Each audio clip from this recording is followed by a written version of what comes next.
Hello दोस्तों, मैं शुभेंद्र कुमार पटेल आप सभी का आपके अपने YouTube चैनल एसकेपी क्लासेस में स्वागत करता हूं।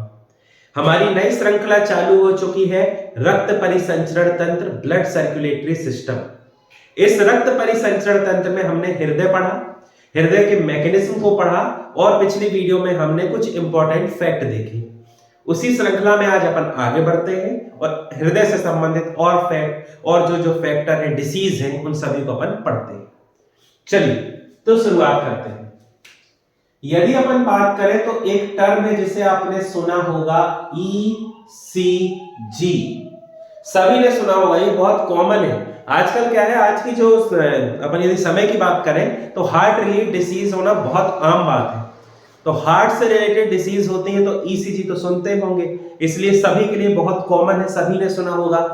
ईसीजी क्या मतलब होता है? हाँ, कभी कभी ये ई के जी भी लिखा रहता है, बिल्कुल कंफ्यूज नहीं होना, कोई बात नहीं, ई के जी भी लिखे रहने दो, कोई दिक्कत नहीं। इसका मतलब होता है इलेक्ट्रोकार्डियोग्राम। अब यहां पर एक पॉइंट आपको जो याद रखना है वो ये है कि आप जब ऑप्शन में देखेंगे तो लिखा रहेगा ईसीजी का पूरा नाम क्या है। वहां पर आपको ऑप्शन मिलेगा इलेक्ट्रोकार्डियोग्राफ, इलेक्ट्रोकार्डियोग्राफी और इलेक्ट्रोकार्डियोग्राम। सबसे आखिरी में इलेक्ट्रोकार्डियोग्राम रहेगा, आपको ग्राम में ही टिक करना है। सही यदि सिर्फ इसका फुल फॉर्म पूछा जाए ना तो वो होता है ईसीजी, इलेक्ट्रोकार्डियोग्राम। फिर आपने देखा होगा ईसीजी कुछ इस प्रकार से होता है, ऐसा दिखाई देता है। मान लो असल में आपने ना देखा हो तो मूवीज में आपने देखा होगा। और फिर यदि ये सीधा हो जाता है तो ये कहते हैं कि मृत्यु हो गई है, डेथ हो गई है। तो ये होता है ईसीजी। अब ये वाला तो पढ़ा नहीं जा सकता, अपन पढ़ने वाला पढ़ते हैं। यदि ईसीजी की बात की जाए तो ये कुछ इस प्रकार से प्राप्त होता है।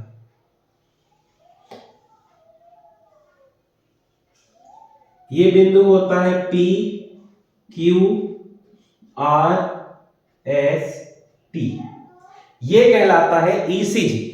अब ईसीजी का मतलब क्या है? देखो, इलेक्ट्रो मतलब ये किसी प्रकार का, इसको क्या दे रहा है अपन? इलेक्ट्रिक सपोर्ट दे रहे हैं ना, इलेक्ट्रॉन से, इसीलिए इलेक्ट्रो। कार्डियो मतलब समझ जाओ हार्ट से रिलेटेड है, और जो प्रोसेस है उसे अपन कह रहे हैं इसको ग्राम, डिवाइस जो है ना। ये जो मिला इसे कहते हैं इलेक्ट्रोकार्डियोग्राफ। कभी कभी आप कभी ईसीजी कराने जाओगे ना तो डॉक्टर क्या करता है, वो जो प्रिंट निकलता है वो दे देता है ना, हालांकि अपन जानते नहीं पर वो दे देता है। तो वो जो कागज में दे रहा है वो इलेक्ट्रोकार्डियोग्राफ है, और वो जो पूरी प्रोसेस है जब वो अपन को चेक कर रहा है तो उसे कहते हैं इलेक्ट्रोकार्डियोग्राफी। और जो सिर्फ ईसीजी है तो वो होता है इलेक्ट्रोकार्डियोग्राम।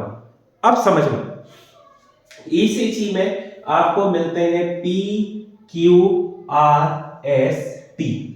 अब इनको आपको समझना कैसे? यदि अपन पी पॉइंट की बात करें तो यह दिखाता है आलिंद का संकुचन। बहुत सिंपल है, बस मन लगा के समझना, बहुत आसान है। आलिंद का संकुचन, इसे अपन कहेंगे कॉन्ट्रैक्शन ऑफ ऑरिकल या एट्रियम। ठीक, मैं भी समझा रहा हूं, क्या एक बार लिख लो। फिर अगला पॉइंट है Q R S. Q R S, ये जो क्यू आर एस है, ये क्यू आर एस दो चीजें दिखाता है। पहले तो ये दिखाता है निलय का संकुचन, इसे अपन कहेंगे contraction of ventricle.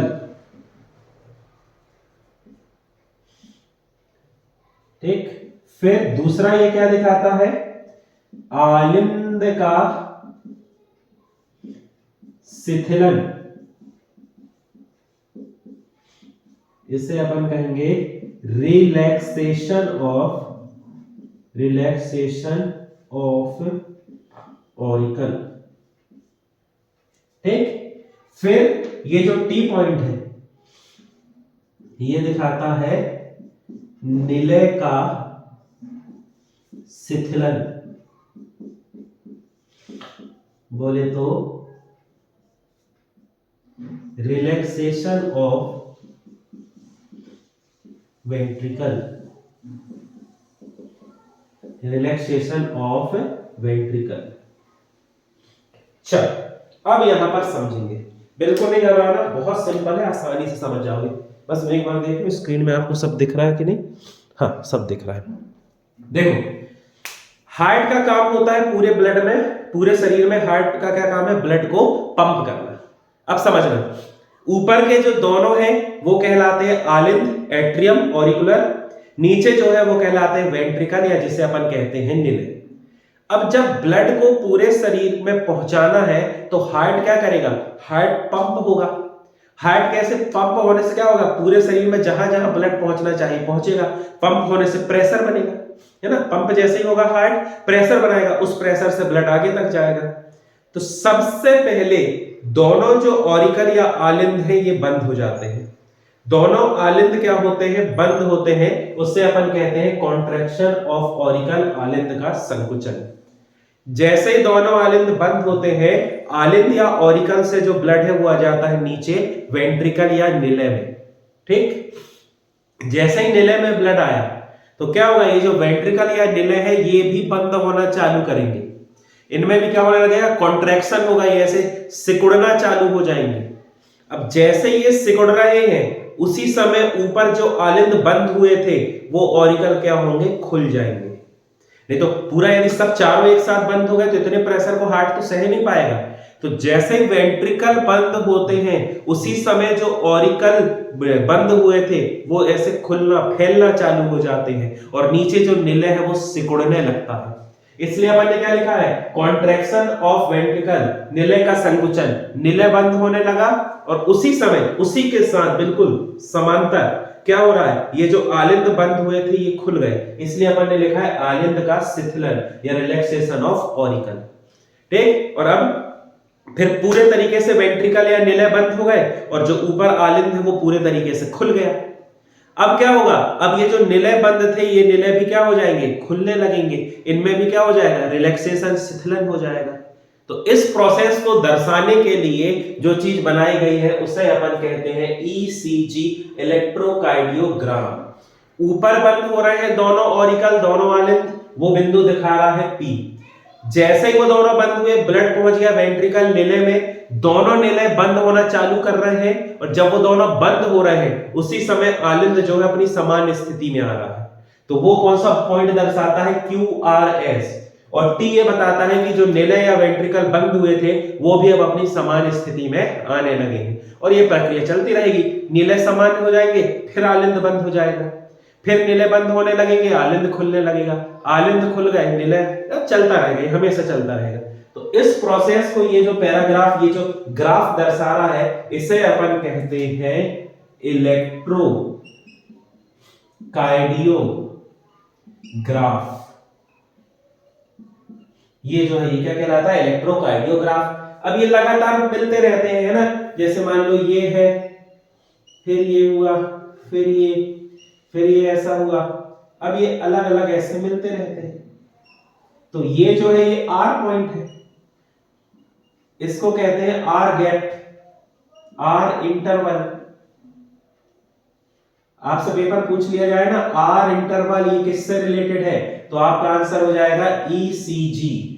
R interval होता है, अब डॉक्टर उसको देख लेता है, ये जो आर इंटरवल है ये जल्दी मिल रहा है कि ये देर से आ रहा है, मतलब हो सकता है ये आर इंटरवल क्या रहे? पास पास रहे, हो सकता है ये दूर दूर रहे। तो उस हिसाब से फिर डॉक्टर जो है कैलकुलेशन करके और बता देता है कि हार्ट सही पंप कर रहा है कि नहीं, आर इंटरवल सही है नहीं है। उससे हार्ट बीट की पर मिनट भी निकल आएगी, ब्लड पंपिंग सब निकल जाता है, कैलकुलेशन वो डॉक्टर कर लेता है। तो इसीलिए जब भी हार्ट से रिलेटेड कोई समस्या होती है ना तो हार्ट की एक्टिविटी को, गतिविधि को जांचना होता है, चेक करना होता है। तो हार्ट की गतिविधि को जांचने के लिए जिसका उपयोग किया जाता है उसे अपन कहते हैं ईसीजी। इसको बिल्कुल याद रखेंगे, बहुत अच्छे से आप ऑब्जेक्टिव जब लगाएंगे आपको हार्ट में ये क्वेश्चन देखने को मिलेगा ही। ठीक, और ये जो पूरी तकनीक है, पूरी टेक्निक है, उसे कहते हैं इलेक्ट्रोकार्डियोग्राफी। ठीक, तो कंफ्यूज नहीं होना, तीनों वर्ड जो है अलग अलग है, तीनों का अलग अलग महत्व है। ठीक, चलिए आगे बढ़ते हैं। ईसीजी तो खैर सुना होगा, तो ईसीजी बहुत बेहतरीन चीज है ना, जो डॉक्टर बहुत अच्छे कार्डियोलॉजिस्ट होते हैं ना, वो आधी चीज तो डायग्नोज कर देते हैं, वो पता चल जाता है उनको क्या समस्या है, कैसी क्या ईसीजी से। ठीक, अब यदि अपन ईसीजी की बात करें तो इस ईसीजी की खोज 1987 में विलियम एंथोवेन नामक 1887 में ईसीजी की डिस्कवरी 1887 में जिस साइंटिस्ट ने की है उनका नाम है विलियम एंथोवेन। आप ये सब ऐसे जो फैक्ट है इनके लिए तैयार रहे हैं ना भैया, पढ़ते रहो, फिर वही कहने को हो जाता है कि आया ही नहीं पेपर में हम जो पढ़ते हैं ऐसा, तो कम से कम जो अपन पढ़ रहे हैं उसमें ज्यादा से ज्यादा फैक्ट को कवर करने की कोशिश करो, है ना। तो इसलिए ये सब पॉइंट याद करते चलो, सब रटते चलो, सब रटते चलो। 1887 में किसने की है? William Einthoven. चलिए अब अपन आगे बढ़ते हैं।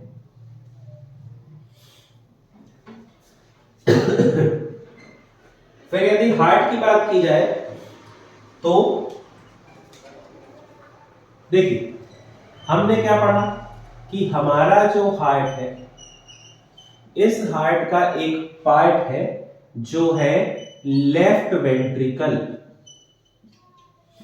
या जिसे अपन क्या कहते हैं, बाएं निलय। ये जो बाएं निलय है इसमें होती है अयोर्टा, या जिसे अपन कहते हैं महाधमनी। और ये जो महाधमनी है ये हमारे पूरे शरीर में ऑक्सीजनेटेड ब्लड को पहुंचाने का काम करती है। ठीक, महाधमनी क्या करती है कि जो भी ऑक्सीजनेटेड ब्लड, ऐसा ब्लड जिसमें क्या है, ऑक्सीजन, इस ऑक्सीजन वाले ब्लड को पूरे शरीर में जितनी भी मसल्स हैं, जितने भी टिश्यू हैं, जितनी भी सेल हैं, उन सभी के पास पहुंचाने के लिए मदद करती है कौन? महाधमनी। अब यहां एक लॉजिक समझो, जैसे शरीर के हर एक अंग को काम करने के लिए ऑक्सीजनेटेड ब्लड चाहिए, वैसे ही हृदय को भी काम करने के लिए साफ ब्लड चाहिए। ठीक, ये पॉइंट समझना, कंफ्यूज बिल्कुल नहीं होना। हार्ट की जो मसल्स हैं, इन हार्ट मसल्स को भी काम करने के लिए क्या चाहिए? Oxygenated blood. और हार्ट की मसल्स को ऑक्सीजनेटेड ब्लड पहुंचाने के लिए उनमें पाई जाती है कोरोनरी आर्टरी, या जिसे अपन कहते हैं कोरोनरी धमनी, है ना। जैसे हर अंग के पास कोई ना कोई लेके जाता होगा, वैसे ही हृदय के पास जो शुद्ध रक्त लेकर आती है वो है कोरोनरी आर्टरी। ऐसा नहीं समझना कि पूरे शरीर को शुद्ध रक्त हृदय पहुंचा रहा है तो हृदय वहीं के वहीं ले लिया, वैसा नहीं है। जैसा हर ऑर्गन के साथ है वैसे ही क्रम चलेगा कि ब्लड जो है ये कौन लेकर जाएगा? अयोर्टा, महाधमनी, महाधमनी से फिर वहां पर निकलती है कोरोनरी आर्टरी, और कोरोनरी आर्टरी ऑक्सीजनेटेड ब्लड को पहुंचाती है हार्ट की मसल्स को, ताकि वो काम कर सके। तो आपसे पूछेगा हृदय को काम करने के लिए शुद्ध रक्त पहुंचाने का काम किसका है? तो यहां कंफ्यूज नहीं हो जाना, नहीं तो तुम्हें लगे कि फेफड़े से शुद्ध रक्त तो पल्मोनरी वेन लेके आ रही है, पल्मोनरी सिरा, वैसा नहीं है। आपसे पूछा जाएगा कि हृदय की मांसपेशी को, मसल्स को शुद्ध रक्त पहुंचाने का काम किसका है, तो उस कंडीशन में आपका आंसर हो जाएगा कोरोनरी आर्टरी, कोरोनरी धमनी। कोरोनरी आर्टरी अपन बहुत डिटेल में पढ़ेंगे, जितनी भी डिसीज होती है ना उसमें बहुत बड़ा फैक्टर इसका होता है, तो वो सब अपन डिटेल से पढ़ेंगे आराम से, कोई दिक्कत नहीं। अभी बस ये याद रखो कि महाधमनी से निकलती कोरोनरी आर्टरी, जो कि हमारे हार्ट की मसल्स को शुद्ध रक्त पहुंचाती है ताकि हार्ट की मसल्स क्या कर सके, काम कर सके। चलिए आगे बढ़ते हैं अपन।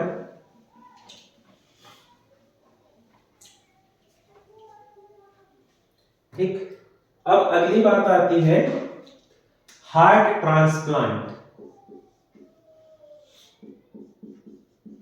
हार्ट ट्रांसप्लांट बोले तो जिसे अपन कहते हैं हृदय प्रत्यारोपण, हृदय प्रत्यारोपण। ठीक, मतलब क्या हुआ कि कोई ऐसा व्यक्ति है जिसका हार्ट काम नहीं कर रहा है और उस व्यक्ति के शरीर में किसी दूसरे व्यक्ति के हार्ट या हृदय को लगा देना, है ना। कंडीशन वही होगी कि ब्लड ग्रुप देखेंगे मैच हो रहा है कि नहीं, है ना, बहुत सारी चीजों को मैच करके ये किया जाएगा। प्लस जिस व्यक्ति का हार्ट लिया जाएगा वो बायोलॉजिकल डेथ होना चाहिए, है ना। ऐसा नहीं कि पूरे तरीके से मर गया और फिर आराम से हृदय निकाल रहे हैं, ऐसा नहीं।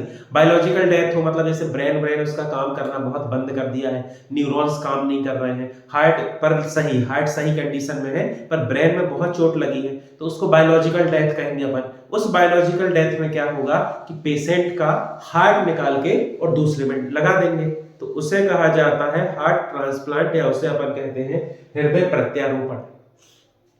अब इस हृदय प्रत्यारोपण में जो सबसे पहले सफल हुए थे उनका नाम है डॉक्टर क्रिश्चियन बर्नार्ड। बहुत सुना होगा ये आप लोगों ने, बहुत ज्यादा ऑब्जेक्टिव लगाते होंगे तो हर बार सुनते होंगे। 3 दिसंबर 1967, 3 दिसंबर 1967 साउथ अफ्रीका में उन्होंने ये काम किया था सबसे पहले। देखो अब यदि आप एक पेपर, मेरे को वैसे नाम तो याद नहीं आ रहा पर शायद जेल पहली का पेपर था, उस पेपर में ये पूछ लिया था कि जब सबसे पहले विश्व हृदय प्रत्यारोपण हुआ था, वर्ल्ड सक्सेसफुल हार्ट ट्रांसप्लांट, तो उस हॉस्पिटल का नाम क्या था। ठीक है, ये तो पूछा है पेपर में, तो भाई अब उसमें कुछ नहीं कर सकते आप, तो हॉस्पिटल का नाम याद रख पाना तो पॉसिबल नहीं है, वो तो जिसका तुक्का लग गया वाली बात है। पर जो अपने कार्य क्षेत्र में होता है तो आप याद कर सकते हैं ना कि सबसे पहले किया क्रिश्चियन बर्नार्ड ने, कब किया 3 दिसंबर 1967 में, और कहां पर किया इसे, साउथ अफ्रीका में, सफल वाला था ये। ठीक, ये कहानी अपन किसकी बात कर रहे हैं, ये विश्व की, भैया वर्ल्ड में सबसे पहले। अब जब विश्व की बात करेंगे तो सीधी सी बात है भारत की भी बात करेंगे। ठीक, तो भारत में ये काम हुआ है, इंडिया का फर्स्ट सक्सेसफुल, इंडिया का सक्सेसफुल जरूर याद रखेंगे, अपन केवल गिनते या पढ़ते हैं उसे, जो सफल हुआ है, भारत का पहला सफल प्रत्यारोपण, सक्सेसफुल हार्ट ट्रांसप्लांट, इसे जिसने किया है उनका नाम है डॉक्टर वेणुगोपाल। अय्यर नहीं कर देना, राव, डॉक्टर वेणुगोपाल राव। किडनी में याद होगा उनका नाम था डॉक्टर मोहन राव, तमिलनाडु में उन्होंने किया था। ये जो है इन्होंने ये काम किया था 3 अगस्त 1994, और ये काम हुआ है भारत में केरल में। किडनी का हुआ था तमिलनाडु में, हार्ट का ये हुआ है किसमें, केरल में। ये जो इन्होंने हार्ट ट्रांसप्लांट किया था जिस व्यक्ति को, वो सही था, स्वस्थ था, जीवित था अपना, और मतलब किसी और फैक्टर से खत्म हुआ, उसकी डेथ हुई, उसमें हार्ट का कारण नहीं था, तो ये सक्सेसफुल था, इसलिए पढ़ रहे हैं। अब बहुत सारे बच्चे जो गूगल करेंगे तो सुनो आपको क्या मिलेगा, लिखा आएगा कि भारत में सबसे पहले हार्ट ट्रांसप्लांट, हृदय प्रत्यारोपण जिसने किया है उस साइंटिस्ट का नाम है प्रफुल्ल सेन। साइंटिस्ट का नाम लिखा हुआ आएगा गूगल में आपको, प्रफुल्ल सेन, और इन्होंने मुंबई में किया था 1967 में। जिस साल विश्व में किसने किया था, क्रिश्चियन बर्नार्ड ने किया था, उसी साल इन्होंने भारत में कर दिया था, है ना, भारत में मुंबई में किया था इन्होंने।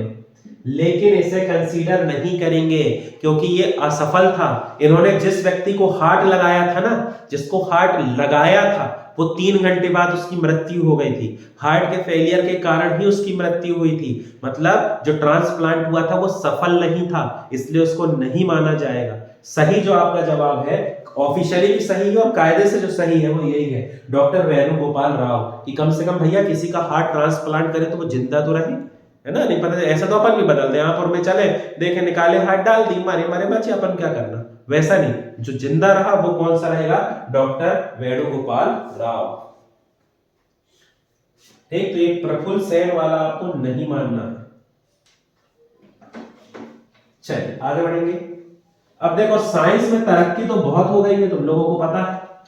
तो वैसे ही यदि अपन बात करें हृदय की, तो भैया आजकल बन गया है कृत्रिम हृदय। कृत्रिम हृदय, या इसे अपन कहते हैं आर्टिफिशियल हार्ट।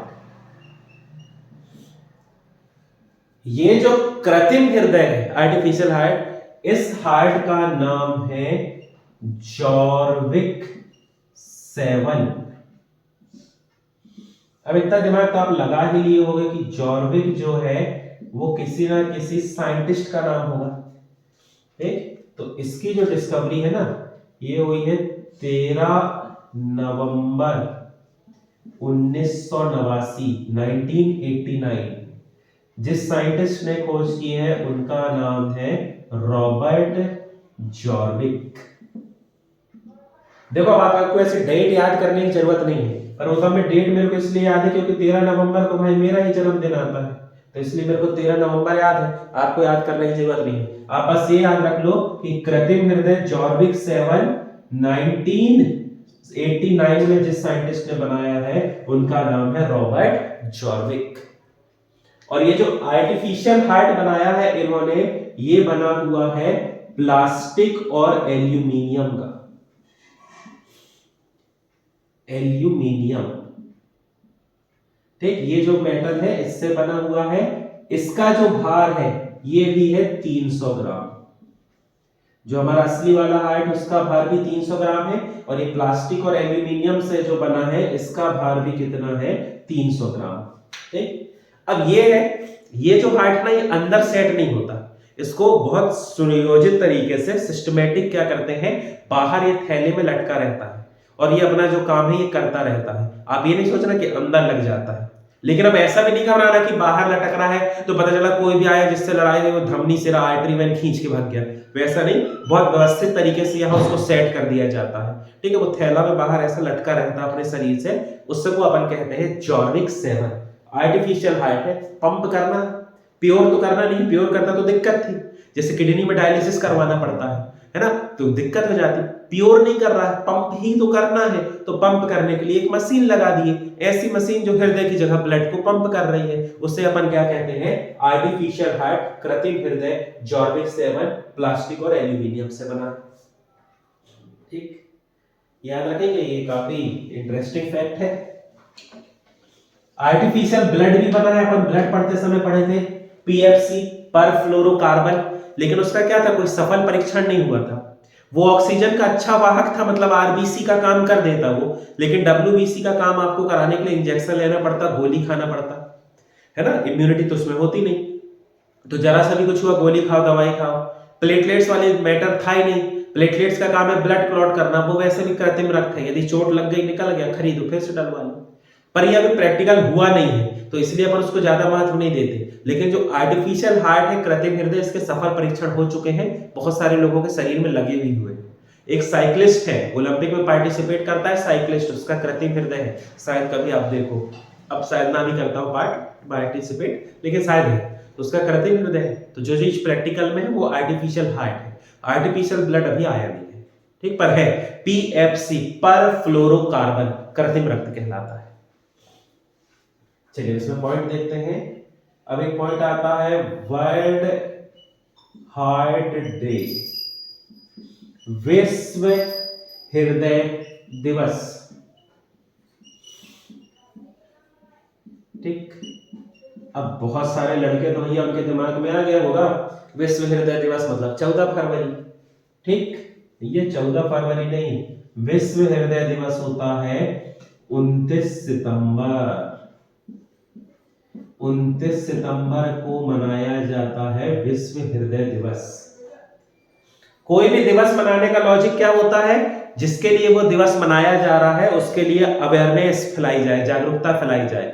जैसे विश्व किडनी दिवस 14 मार्च को मना रहे हैं, तो उसका ये मतलब है कि किडनी के लिए अवेयरनेस फैलाना है कि भैया स्वस्थ रहे, सब अच्छा रहे। वैसे ही 29 सितंबर को WHO ने घोषित किया वर्ल्ड हार्ट डे, तो उस दिन अवेयरनेस होगी कि अच्छा खाएं, अच्छा हार्ट जो है अच्छा काम करे, योगा करें, एक्सरसाइज करें, ठीक है, ज्यादा ऑयली ना खाएं, शुगर ना खाएं, हार्ट जो है फिट रहे। इन सब के लिए अवेयरनेस या जागरूकता फैलाई जाती है, तो उसे अपन कहते हैं दिवस, और वो मनाया जाता है 29 सितंबर। कोई भी बीमारी का दिवस का मतलब यही होता है जागरूकता बढ़ाने। तो तुम्हें लगे कि क्यों दिवस मना रहे हैं, कुछ हुआ था क्या, किसी का हृदय कुछ कह, कुछ नहीं है, सिर्फ जागरूकता फैलाना है। ठीक, तो ये कुछ बचे हुए हृदय के इंपॉर्टेंट फैक्ट थे जिसे हमने कवर कर लिया है। अब नेक्स्ट वीडियो से हम स्टार्ट करेंगे हृदय से संबंधित बीमारियां, बहुत महत्वपूर्ण है, पेपर में आती ही हैं और आपके दैनिक जीवन में एक जागरूकता के लिए बहुत जरूरी है, तो उनको बहुत अच्छे से पढ़ना आप। ठीक है, अगली वीडियो में पढ़ेंगे हृदय से संबंधित रोग। आज की वीडियो में इतना ही। चैनल से संबंधित जानकारी के लिए चैनल से जुड़े रहें। आप सभी का जुड़ने के लिए बहुत बहुत धन्यवाद।